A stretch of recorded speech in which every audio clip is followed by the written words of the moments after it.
Hello student, तो आज हम लोग चैप्टर 7 स्टार्ट कर रहे हैं, जिसमें दिए गए 4 विकल्पों में सही उत्तर चुनना है आपको। तो पहला है, महाजनपद का विवरण किससे प्राप्त होता है? तो महाजनपद का विवरण जो है बौद्ध एवं जैन धर्म से प्राप्त होता है। किससे प्राप्त होता है? महाजनपद का विवरण हमें बौद्ध धर्म और जैन धर्म से प्राप्त होता है। कौन सा महाजनपद बिहार में स्थित है?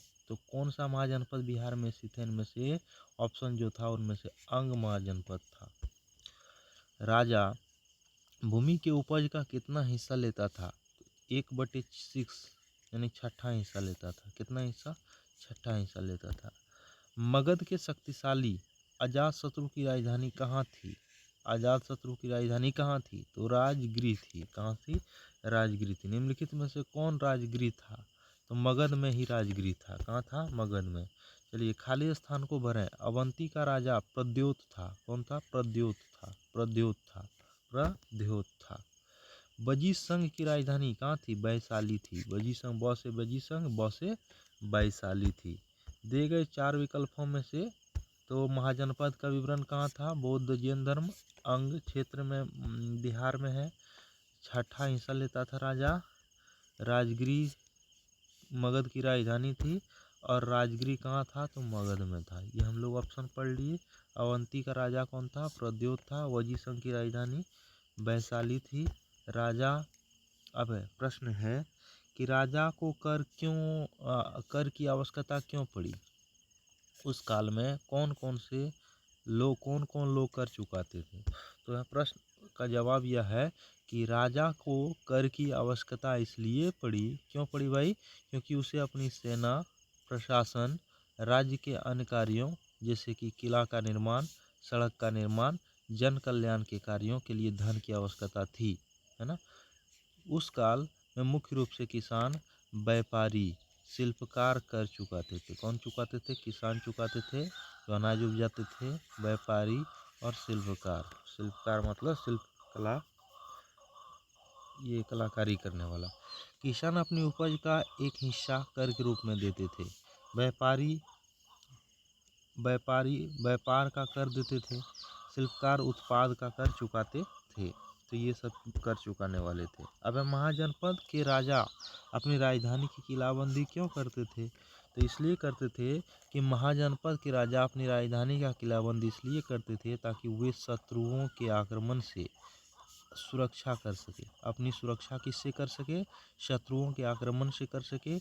उस समय महाजनपदों के बीच में युद्ध आम थे। एक महाजनपद दूसरे महाजनपद से आपस में लड़ते रहते थे अपने वर्चस्व को दिखाने के लिए। और राजधानी में राजा का खजाना होता था, सेना होता था, जिससे महत्वपूर्ण संसाधन होते थे।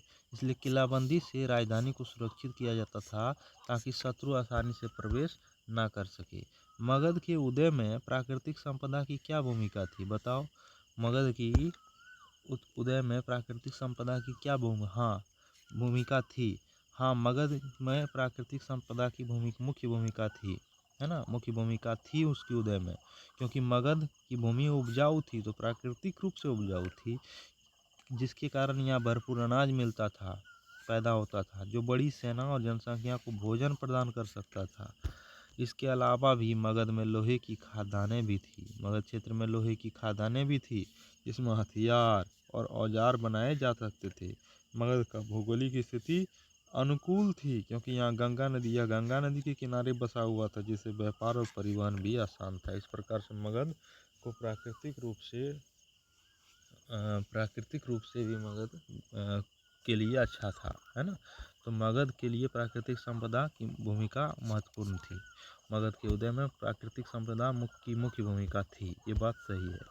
दक्षिणी नगरीकरण के विकास पर चर्चा करें। हाँ, दक्षिणी नगरीकरण, दक्षिण भारत, दक्षिणी मतलब दक्षिण भारत, इधर इस साइड वाला, के विकास पर चर्चा करें। तो दक्षिण भारत में नगरीकरण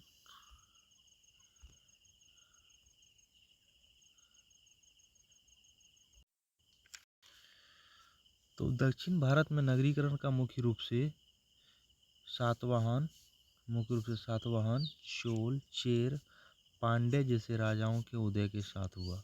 दक्षिण भारत में नगरीकरण का विकास मुख्य रूप से किसके कारण हुआ? तो सातवाहन, चोल, चेर और पांड्य राजा। पांड्य कौन कौन? सातवाहन, चोल, चेर और पांड्य जैसे राजाओं के उदय के कारण हुआ। ये राजा व्यापार, कृषि पर आधारित थे। ये राज्य जो थे कौन कौन? सातवाहन, चोल, चेर और पांड्य जो राज्य थे ये व्यापार और कृषि पर आधारित थे। दक्षिण में बंदरगाह जैसे कि अरिकमेडु का बंदरगाह, मुजरिश का विकास हुआ। बंदरगाहों का विकास हुआ जो रोमन साम्राज्य के साथ व्यापार के केंद्र बने। रोमन साम्राज्य के साथ व्यापार के केंद्र बने, है ना।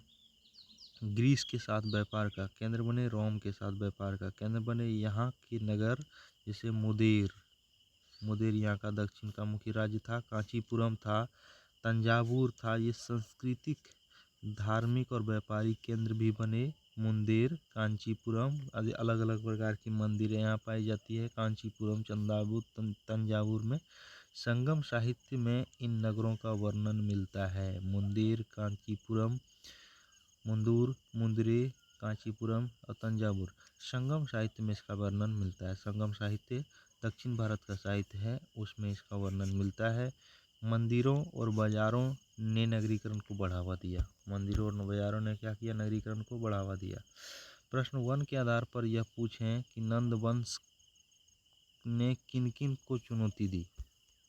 प्रश्न 1 के आधार पर नंद वंश को महाजनपद के अन्य राजाओं जैसे कि अवंती, कौशल और वत्स राजाओं से चुनौती मिली। किसको? नंद वंश को किससे चुनौती मिली? तो अवंती से चुनौती मिली, कौशल के राजा प्रद्योत से कौशल के राजा से मिली, वत्स के राजाओं से चुनौतियाँ मिली। कौशल नंद को किससे मिली? अवंती से मिली, कौशल से मिली और वत्स जो इसके आसपास के राजा थे चुनौती मिल सकती थी। इसके अलावा अजातशत्रु जैसे कि मगध के पूर्व शासक की नीतियाँ और सेना को मजबूत करने के बाद अजातशत्रु ने क्या किया? अजातशत्रु जैसे मगध के पूर्व शासकों की नीति जो थी और उसके पास मजबूत सेना के बाद नंद वंश को भी आंतरिक विद्रोह और पड़ोसियों की चुनौतियों का सामना करना पड़ सकता था। और बाद में चंद्रगुप्त मौर्य ने नंद वंश को चुनौती दी और उसे उखाड़कर नंद वंश को क्या कर दिया? फेंक दिया। गणराज्य की और अपना चंद्रगुप्त मौर्य का शासन मौर्य वंश आ गया। गणराज्य के शासन में मुख्य महत्वपूर्ण भूमिका होती है। गणराज्यों के शासन में मुख्य महत्वपूर्ण भूमिका होती है आज के प्रजातंत्र के लोगों की भूमिका से इसकी तुलना। बोले गणराज्यों के शासन में मुख्य रूप से किसकी भूमिका होती है? और आज जो प्रजातंत्र है उसमें लोगों की भूमिका से इसकी तुलना करें तो हम लोग इसको देखते हैं। तो गणराज्य जैसे कि वजी है और लिच्छवी है, ये दो गणराज्य हैं। वजी संघ और लिच्छवी संघ ये संघ है, कुछ राज्यों से मिलकर बने हैं। वजी संघ और लिच्छवी संघ में शासन के लोगों की भागीदारी होती थी या जनता का भागीदारी शासन में होता था। यहाँ एक संगठित सभा होती थी, है ना, जिसमें लोग मिलकर निर्णय लेते थे। क्या करते थे? लोग मिलकर निर्णय लेते थे, जैसे युद्ध करना है कि नहीं, शांति, कानून बनाना, ये सारा निर्णय कुछ लोग मिलकर लेते थे। और यहाँ बैठक में आम लोग बैठ के निर्णय लेते थे। यह एक प्रकार का प्रजातंत्र था। प्रजातंत्र मतलब यहाँ लोगों का शासन था, लेकिन केवल कुलीन वर्ग या विशिष्ट लोग ही इसमें भाग लेते थे, आम लोग भाग नहीं लेते थे। जो बैठक होती थी उसमें संगठित सभा होती थी, उसमें कुलीन लोग भाग लेते थे, आम लोग भाग नहीं लेते थे या विशिष्ट लोग। आज के प्रजातंत्र में सभी नागरिकों को मतदान का अधिकार है। वे अपने प्रतिनिधि को चुनते हैं जो संसद में कानून बनाते हैं। आज की प्रणाली अधिक समावेशी है क्योंकि इसमें सभी लोग, समावेशी मतलब सबको शामिल करके चल रहा है, सभी वर्ग, सभी लिंग और समुदाय के लोग शामिल होते हैं। जबकि गणराज्य में भागीदारी सीमित थी, इसकी भागीदारी सीमित थी। उसमें विशिष्ट लोग या चुनिंदा लोग ही क्या करते थे? कुलीन लोग ही क्या करते थे? उसमें बैठक में भाग लेते थे, महत्वपूर्ण निर्णय की बैठकों में, जैसे वजी संघ और लिच्छवी संघ में ऐसा हुआ करता था। ये चैप्टर हम लोग खत्म कर दिए। धन्यवाद। ये था अध्याय 7।